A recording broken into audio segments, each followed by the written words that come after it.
Good morning students. मला माहिती आहे तुम्ही सगळेजण मस्तपैकी चहा वगैरे घेऊन शिकण्यासाठी तयार झालेले आहात.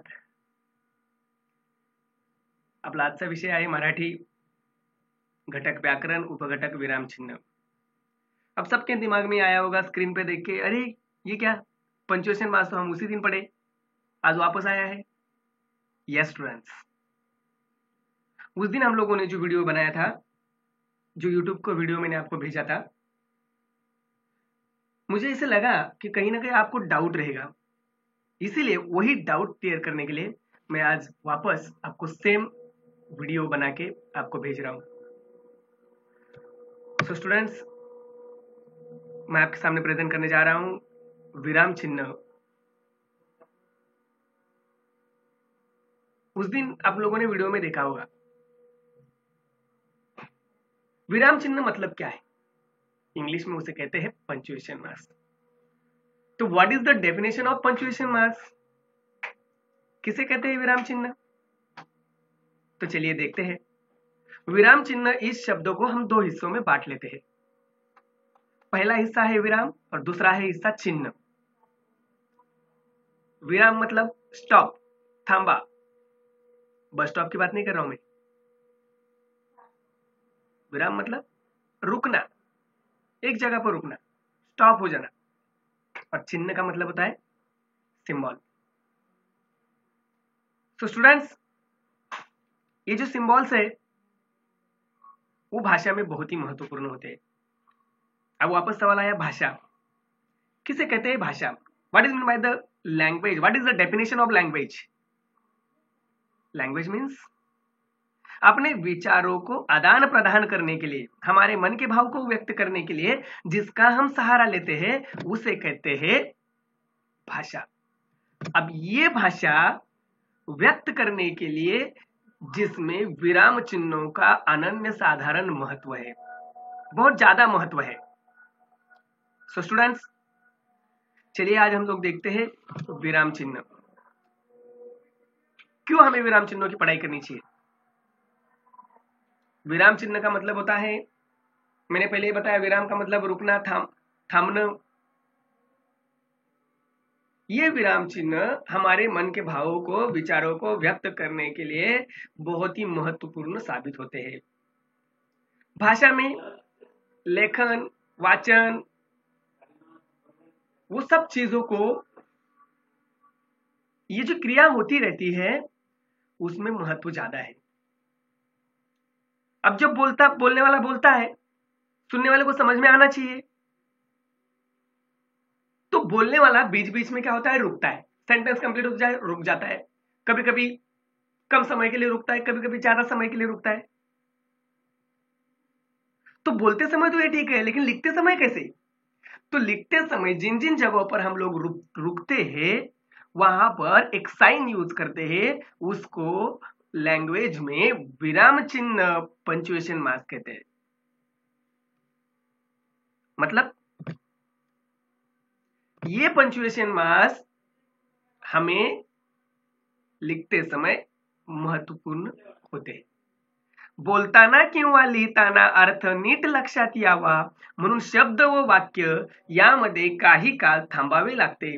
कोठे किती थांबावे हे ध्यानात येण्यासाठी जी विशिष्ट चिन्हे वापरतात तीच विराम चिन्ह होय. विराम म्हणजे थांबणं. बोलताना आपण आवश्यकतेनुसार कमी अधिक वेळ थांबू शकतो, परंतु लिहिताना तसे करता येत नाही. म्हणून ही थांबण्याची क्रिया विराम चिन्हांद्वारे दर्शवली जाते. बोलते समय ठीक है, बोलते समय रुक जाते, लेकिन लिखते समय हम लोग रुक नहीं सकते. जहां पर रुकते हैं वहां पर साइन यूज करते हैं और उसे ही विराम चिन्ह कहते हैं. तो स्टूडेंट्स, डेफिनेशन देखते हैं. विराम चिन्ह का मतलब क्या होता है? विराम चिन्ह म्हणजे काय? तर विराम चिन्ह म्हणजे काय? आपण एकमेकांशी बोलताना मधून मधून काही वेळा थांबतो, या थांबण्याला विराम असं म्हणतात. बोलते समय हम लोग बीच बीच में रुकते हैं, उसको विराम कहते हैं. अधिक चांगला अर्थबोध व्हावा और ज्यादा समझ में आए इसलिए लेखनात असा विराम दर्शवण्याकरता ज्या चिन्हांचा उपयोग करतात त्यांना विराम चिन्हे म्हणतात. थोडक्यात वाक्य कोठे सुरू झाले, कोठे संपले, कोठे थांबायचे याकरता विराम चिन्ह उपयुक्त है। सेंटेंस में कहां से सेंटेंस शुरू हुआ, कहां खत्म हुआ, कहां पे रुकना है, ये बताने के लिए विराम चिन्ह उपयुक्त होते हैं। सो स्टुडंट्स, वाक्यात वापरले जाणारे काही विराम चिन्ह व त्यांची उदाहरणे या ठिकाणी मी दिलेली आहेत, ते आपण पाहूयात। पहिलं विराम चिन्ह आहे पूर्ण विराम, त्याचं चिन्ह सिंपल डॉट आहे। त्याचा वापर कधी करतो, वाक्य पूर्ण झाल्यानंतर। उदाहरण बघा, आज दसरा आहे, इथून निघून जा, रमाला कन्या प्राप्ती झाली। जेव्हा सेंटेंस पूर्ण होता है, जिस वक्त पर सेंटेंस पूरा कंप्लीट होता है, उस सेंटेंस का पूरा अर्थबोध होता है, उस वक्त पर फुल स्टॉप दिया जाता है। पूर्ण विराम को इंग्लिश में फुल स्टॉप कहते हैं। इंग्लिश और मराठी में फुल स्टॉप देने का आसान तरीका है डॉट देना है, लेकिन हिंदी में पूर्ण विराम को, फुल स्टॉप को स्टैंडिंग लाइन की तरह देते हैं। ये दोनों में अंतर है बस, मराठी और हिंदी में। तीनों लैंग्वेज में पंक्चुएशन मार्क्स सेम होते हैं। तो आपको समझ में आया होगा पूर्ण विराम का इस्तेमाल कब करते हैं, जब सेंटेंस कंप्लीट होता है तब, और किसी का शॉर्ट फॉर्म लिखते हैं तब। फॉर एग्जांपल डॉक्टर, ये डॉक्टर वर्ड हम लोग पूरा नहीं लिखते, खाली डॉ लिखते हैं और आगे डॉट देते हैं। किसी का शॉर्ट नेम लिखते हैं, उस वक्त पर शॉर्ट नेम में वो डॉट देते हैं, उसको पूर्ण विराम कहते हैं। दूसरा विराम चिन्ह है स्वल्प विराम। उसके 3 रूल्स मैंने आपको बताए। यहां पर देखो, पहिला रूल्स है वाक्यातील शब्द विभाग किंवा वाक्याचा अंश वेगळेपण दाखवण्यासाठी। दूसरा, मोठे वाक्यांश वेगळे दर्शवण्यासाठी, बड़ा सेंटेंस है उसको अलग अलग दिखाना है तब।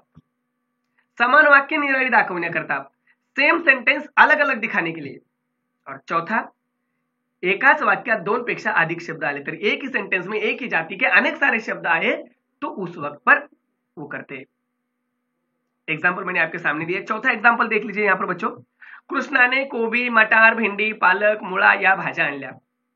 कोबी, मटार, भिंडी, पालक, मुळा वो एक ही जाति के वर्ड है, इसलिए इनके बीच में कॉमा दिया है। स्वल्प विराम को इंग्लिश में कॉमा कहते हैं, मराठी में स्वल्प विराम, हिंदी में अल्प विराम। समझ में आया बच्चों स्वल्प विराम। तीसरा महत्वपूर्ण है जो हम हमेशा यूज करते हैं, वो है अर्धविराम। इसका इस्तेमाल कब होते हैं, यहां पर मैंने 3 रूल बताए। जो सेंटेंस 2 अलग अलग सेंटेंस को दिखाने पर काम आता है, 2 अलग अलग वाक्यांश जब होते हैं तब इसका इस्तेमाल करते हैं।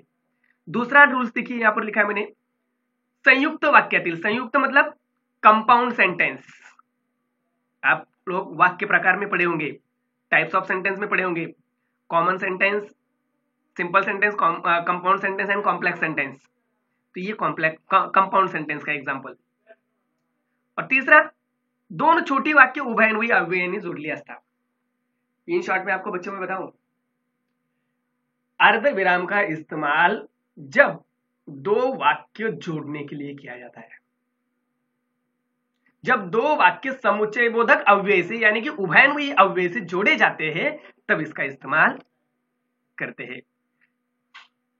इसको इंग्लिश में सेमीकोलन कहते हैं।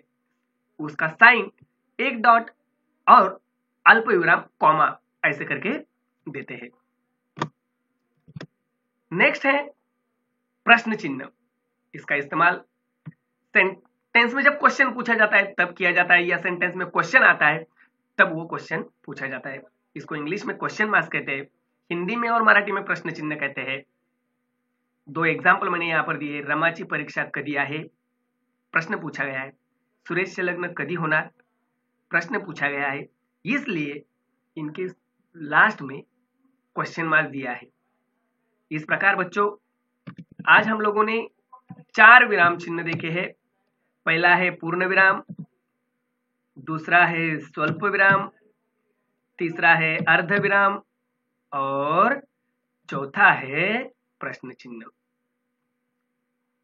याद रहेगा। और बाकी जो 4 विराम चिन्ह है हम लोग नेक्स्ट लेक्चर में उसको देखेंगे। लेकिन तब तक मैं आपको कुछ सेंटेंस पीडीएफ में भेजूंगा जिसमें आपको सही जगह पर सही विराम चिन्हों का इस्तेमाल करना है। Okay students, thank you. घरीच राहा, सुरक्षित राहा, आपली व आपल्या परिवाराची काळजी घ्या. Okay, bye students, thank you.